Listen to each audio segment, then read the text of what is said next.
ভারত জুড়ে রেলের প্রভূত উন্নতির লক্ষ্যে কাজ করা হচ্ছে বলে মনে করেন অনেকেই। পাওয়া গেছে একাধিক দ্রুতগতির ট্রেন।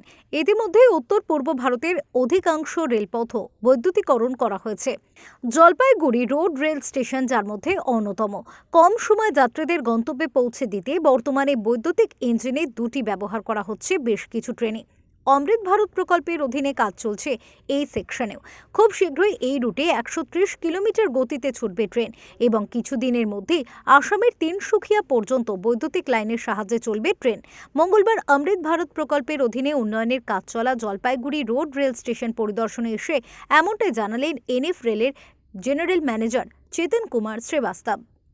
में बहुत काम हो रहा है। अमृत भारत स्टेशन में नॉमिनेटेड स्टेशन है, ये जो काम हो रहा है उसको देखना। और दूसरा हमारा नॉर्मली सेफ्टी चेक्स है। सेफ्टी के लिए हम लोग जाते हैं, हमारी पूरी टीम है। हम एक जगह जगह लेवल क्रॉसिंग देखी, पैनल देखा।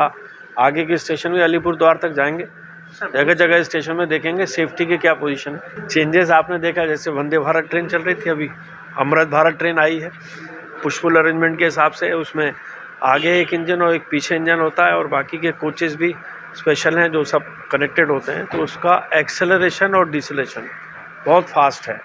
এদিন জলপাইগুড়ি রোড রেল স্টেশনের বিভিন্ন খুঁটিনাটি বিষয়ে খোঁজ নেওয়ার পাশাপাশি যাত্রী নিরাপত্তার দিকটি বিশেষভাবে খতিয়ে দেখেন তিনি।